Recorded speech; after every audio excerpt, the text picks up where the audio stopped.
नमस्कार दोस्तों। आप मुझसे जुड़ चुके हैं, इसके लिए आप सबका तहे दिल से शुक्रिया। और अगले 4-5 मिनट तक मैं आपसे जुड़े रहने की कोशिश करूंगा। बड़ा शर्मनाक किस्म का वीडियो मैं पेश कर रहा हूं, लेकिन मजबूरी है, क्या करूं। बात ही कुछ ऐसी है। मनोज मुंतशिर नाम के एक कवि हैं। फिल्मी गाने भी लिखते हैं, सरकारी कवि हैं। कुछ लोग सरकारी भांड भी कह देते हैं हमें। हालांकि मैं इस तरह के शब्दों का इस्तेमाल नहीं करता।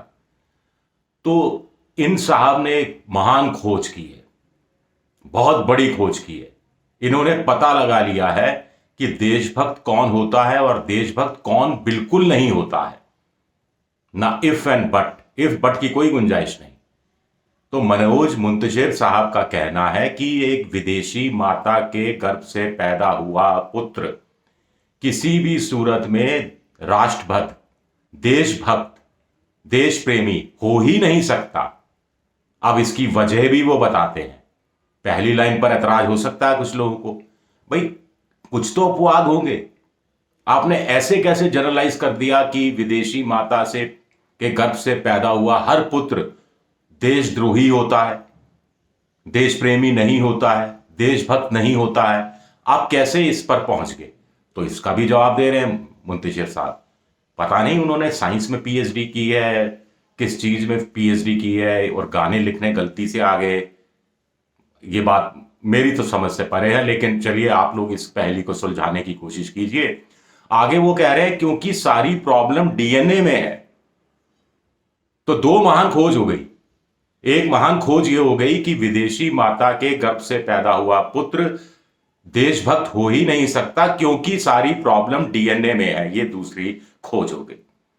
आगे वो खुद को देशभक्त बताने के लिए क्या तर्क दे रहे हैं कि हम और आप भारत माता बोलते हैं, और जो भारत माता बोलता है उसको फिर भारत माता से प्यार है, ये बताने की जरूरत थोड़े है। इशारा किस तरफ है? इशारा साफ तौर पर राहुल गांधी की तरफ है। हालांकि नाम उन्होंने नहीं लिया है, लेकिन इशारा वो उसी तरफ है।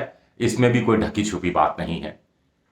तो अब बड़ा सवाल उठता है कि क्या प्रधानमंत्री जी को एक मंत्रालय गठित कर देना चाहिए, एक अलग से मंत्रालय बना देना चाहिए, और उस मंत्रालय का काम हो देशभक्ति या देशभक्तों को खोजने वाला मंत्रालय, और उसकी कमान सौंप देनी चाहिए मनोज मुंतशिर साहब को, क्योंकि एक महान खोज हुई है।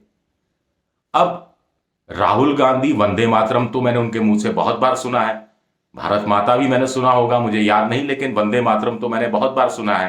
कांग्रेस के जब बड़े अधिवेशन होते हैं तो उसकी शुरुआत भी इसी से होती है।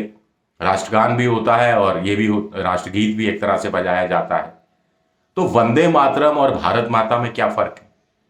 और अगर राहुल गांधी वंदे मातरम बोलते हैं यानी भारत माता बोलते हैं, तो फिर उनके डीएनए में कोई प्रॉब्लम है या नहीं है, ये भी समझा देते वो।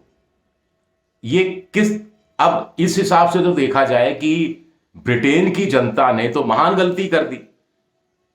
ब्रिटेन की जनता ने एक भारतीय को, एक भारतीय मां के पेट से पैदा हुए ऋषि सुनक को वहां का प्रधानमंत्री बना दिया। तो वो तो अगर मनोज मुंतशिर के हिसाब से चला जाए तो वो तो राष्ट्रभक्त, देश प्रेमी हो ही नहीं सकता। कमला हैरिस उपराष्ट्रपति हैं अमेरिका की। अमेरिका के लोगों ने भी महान गलती कर दी, तो गलती सुधारने का जिम्मा मनोज मुंतशिर पर आ गया है। और आखिर इस तरह के उलूल जुलूल बयान देकर ये लोग साबित क्या करना चाहते हैं? क्या आपको नहीं लगता कि प्रधानमंत्री नरेंद्र मोदी की छवि वास्तव में ये लोग खराब करते हैं? भारत की छवि ये लोग खराब करते हैं। अब बताइए, ये बयान पूरे देश भर में, विदेशों में, सब जगह चला गया है, तो वहां लोग कैसे रिएक्ट करेंगे? आप सोचिए तो समझिए, वो क्या सोचेंगे हिंदुस्तान के बारे में, क्या छवि उनकी होगी। और फिर स्वाभाविक है, जो सरकार में होगा उस पर कुछ ना कुछ आरोप लगने शुरू हो ही जाएंगे। तो आखिर ऐसे लोगों का किया क्या जाए, यह अपने आप में एक बहुत बड़ा सवाल उठता है। मेरा ये वीडियो देखने के लिए आप सबका बहुत बहुत शुक्रिया। और अगर ये वीडियो पसंद आए तो सब्सक्राइब कीजिए और इसे शेयर कीजिए, और ये जो घंटी जैसी आकृति है बेल आइकन, इसे भी दबा दीजिए ताकि आगे से कोई वीडियो आए तो उसकी आपको जानकारी मिल जाए। शुक्रिया, बहुत बहुत शुक्रिया। @विद्रोही7 ट्विटर हैंडल है और फेसबुक पर भी मेरा पेज है, विजय विद्रोही पेज। शुक्रिया। आपके सुझाव दीजिएगा, आप बताइएगा कि ये डीएनए वाली खोज और डीएनए में प्रॉब्लम है, और जो उन्होंने कहा मनोज साहब ने कि विदेशी माता के गर्भ से पैदा होने वाला पुत्र तो राष्ट्रभक्त हो ही नहीं सकता, इस पर आप लोगों की क्या राय है? शुक्रिया।